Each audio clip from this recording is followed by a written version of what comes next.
तो मित्रों नमस्कार। आज वीडियो बनाने का मकसद है ग्राम पंचायत की योजना के अंतर्गत जो आजकल इलेक्शन चल रहे हैं, त्रिपक्षीय इलेक्शन, जिसमें ग्राम प्रधान और क्षेत्र पंचायत, जिला पंचायत के जो चुनाव कार्यक्रम चल रहा है, उसके विषय में ये वीडियो अपलोड कर रहा हूँ मैं। आज बहुत समय बाद समय मिला मेरे को, सोचा मैं भी बात कर लूँ आप लोगों से कि कैसा प्रधान होना चाहिए और क्या प्रधान होना चाहिए, कौन प्रधान होना चाहिए और क्या उस प्रधान के दायित्व हैं, कर्तव्य हैं। थोड़ा मोटा मोटा डिस्कस, ज़्यादा नहीं। आजकल सबसे पहले तो हर कोई प्रधान पद के लिए या जिला पंचायत, क्षेत्र पंचायत के लिए उठ रहा है। सबसे पहले ये कह रहा है कि मैं शिक्षित हूँ, कर्मनिष्ठ हूँ, धर्मनिष्ठ हूँ और पढ़ा लिखा हूँ, कर्तव्यपरायण हूँ, है ना। परंतु मैंने ये देखा है कि वह शिक्षित व्यक्ति सर्वप्रथम अपने परिवार को शिक्षा नहीं दे पाया, जो आज ये बोल रहा है कि मैं शिक्षित हूँ। कह रहे मैं कर्मनिष्ठ हूँ, और कर्मनिष्ठ होते हुए वह व्यक्ति इन पहाड़ों को छोड़कर सीधा देहरादून चले गया है। अब देहरादून में कर्मनिष्ठता क्या होगी? वहाँ 2x10 के हॉल में, कमरे में बैठ के। अरे कर्मनिष्ठ होते तो यहाँ के बंजर खेतों को बनाते, लहलहाती फसल होती, स्वस्थ रहते, तंदुरुस्त रहते। कर्मनिष्ठ भी नहीं लगते हैं। धर्मनिष्ठ तो गई बात, उस जमाने की गई जब धर्म के आचरण के लिए लोग क्या क्या नहीं कर लेते थे, तो आप तो धर्मनिष्ठ भी नहीं। और जो संस्कारी है, मैं शिक्षित है, संस्कारी है बोलते हैं ना आजकल के प्रधान या जिला पंचायत, क्षेत्र पंचायत, तो संस्कार तो किसी में रहे नहीं है। सब संस्कार फेसबुक, व्हाट्सएप ने हड़प लिया है। चुपचाप पकड़ दे रहे हैं फ़ोन और उसके बाद ये कोने में बैठ जा रहे। सारे संस्कार फेसबुक, व्हाट्सएप, इंस्टाग्राम, ट्विटर दे रहा है आपको। उसके अनुसार आप उन संस्कारों को अपने परिवार के बच्चों में अपलोड कर रहे हैं। तो संस्कार भी नहीं रहे आजकल।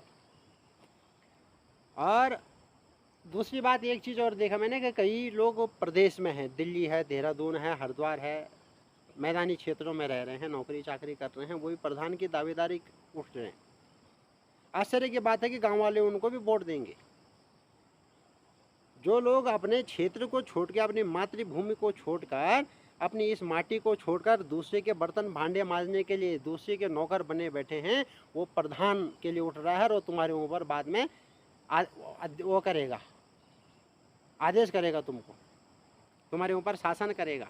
तो सोचिए कि प्रधान मेरे अनुसार तो वही बनना चाहिए जो गांव में हो, गांव में जिसने खेती बाड़ी बंजर नहीं छोड़ रखी हो, जो कर्मनिष्ठ हो, जो गांव के देवी देवताओं को समय समय पर पूजता हो, धर्मनिष्ठ हो, जो गांव की सभ्यता के अनुसार, संस्कार के अनुसार अपने संस्कारों को बताए या जीवन में उतारें, लोगों को समझाएं, वो संस्कारी है। शिक्षित वही है। शिक्षित पढ़ लिख के नहीं है, किसी ने PhD कर दी, D.Litt कर दी, ये शिक्षित नहीं है। एक होता ना वेल ट्रेंड और एक वेल एजुकेटेड। शेर को आप ट्रेंड कर सकते हैं, उसको शिक्षित नहीं माना जा सकता। एक किताब को पढ़ के भी शिक्षित हो सकता है, पर वो वेल ट्रेंड कहेंगे उसे, एजुकेटेड नहीं हो सकता, वो एजुकेट नहीं है उसके अंदर। तो शिक्षित का अर्थ ये नहीं कि वो बिल्कुल पढ़ा लिखा हो, PhD धारक हो, ऐसा भी नहीं है। अगर उसने समाज में क्या अच्छी अच्छी सेवाएं दे रखी, क्या योगदान दे रखा, क्या उसका व्यवहार है, उस व्यवहार से उसने क्या क्या अपनी समाज सेवा की है, अपने क्षेत्र सेवा की है, अपने मातृभूमि की सेवा की है, ऐसे व्यक्ति को प्रधान बनाना, न कि दिल्ली देहरादून वालों के लिए। मैं तो पहले भी कह रहा था कि जो दिल्ली देहरादून आदि क्षेत्रों में रहते हैं, उन लोगों को तो बिल्कुल मत प्रधान बनाना, या उनको प्रधान ही बनना है तो बोलना पहले नौकरी छोड़ो और गाँव में आओ, अपने खेत खलिहान, अपने आंगनबाड़ी, अपने गौशाला को ठीक ठाक बनाओ। उसके बाद हम तुम्हारी कर्तव्य निष्ठता, धर्मनिष्ठता, संस्कार, शिक्षितपन देखेंगे और तब जाके आपको वोट देंगे। तो मेरा निवेदन आप लोगों से यही है कि आप खुद समझदार हैं, आपने समझना है कि किसे देना है।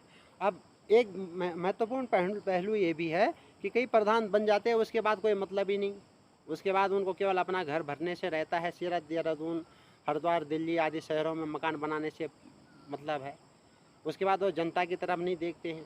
या जनता की तरफ आजकल मैंने देखा एक ट्रेंड चल रहा है, सरकार एक वो सोलर पैनल लाइट दे रही है, उसको एक खंभा गाड़ दे रहे हैं, इतिश्री कर दे रहे, या किसी के सामने थोड़ा सा रास्ता बना दे रहे हैं, हो गया जी इतिश्री। तो आज तक मैं बचपन से, जब मैं छोटा था 8-10 साल का, इस समय मैं 36-37 साल का हूँ, जब 8-10 साल से, उस समय से मैं अपने गांव को जैसे का तैसा देख रहा हूँ। आज तक कोई प्रगति नहीं हुई, बल्कि जो उन बुजुर्ग लोगों ने प्रगति की थी वो भी ह्रास हो गया है। तो आप ज़रूर ये चीज़ सोचें, और उस प्रधान को भी सोचना चाहिए, या उस क्षेत्र पंचायत या जिला पंचायत को भी सोचना चाहिए कि भाई मैंने, अगर पब्लिक ने मेरे को उठाने के लिए चांस दिया है, मैं इस पद पे पहुंचा हूं, तो मेरे को अपनी समाज सेवा करनी है, एक अच्छा वातावरण देना है। और यही चीज़ नहीं कि प्रधान बन गए तो केवल बस पाइप लगा दिए नल के या रास्ते बना दिए, इससे नहीं। आप वहाँ लोगों को जागरूक कीजिए, डेवलप कीजिए उत्तराखंड को।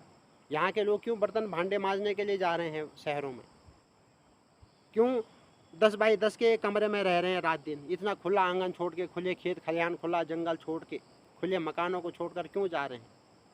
तो इस चीज़ में आप जागरूक होइए।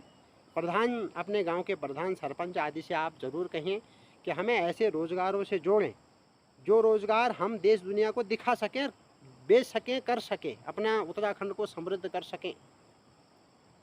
इसकी पहल मैं भी कर रहा हूँ अपने क्षेत्र में, अपने गांव में।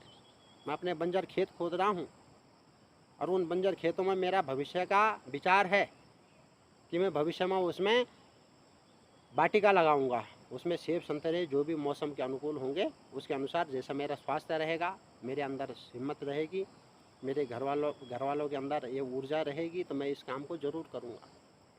और आप भी कीजिए। बर्तन मांजने की अपेक्षा, किसी की नौकरी करने की अपेक्षा, स्वरोजगार, स्वयं उद्यम करो। जापान श्रेष्ठ क्यों है, चाइना श्रेष्ठ क्यों है, क्योंकि वहाँ स्वयं डेवलप करते हैं अपने घर से, संस्कार देते हैं। हमारी वर्तमान शिक्षा में संस्कार नहीं है, व्यापार है।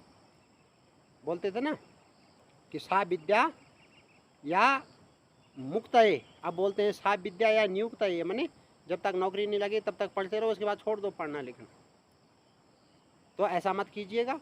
और ऐसे प्रधान या ऐसे क्षेत्र में ऐसे व्यक्ति को उठाने का प्रयास करना कि जो आपके क्षेत्र को डेवलप करे, आपके पूरे गांव के क्षेत्र को, शहर के क्षेत्र को, आपके पूरे ही गांव में एक अच्छे, एक मतलब ऊंचाई पद पे ले जाए। खेत खलिहान से लेकर आपका नाम भी रोशन हो, और कुछ आपको भी लगे कि हाँ, मेरे को शहर जाने की अपेक्षा यहीं कुछ करना है। तो इन्हीं शब्दों के साथ मैं सनोज सेमवाल, और ज़रूर याद रखें, वोट उसी व्यक्ति को दें जो आपको, आपके गांव को डेवलप करे। धन्यवाद।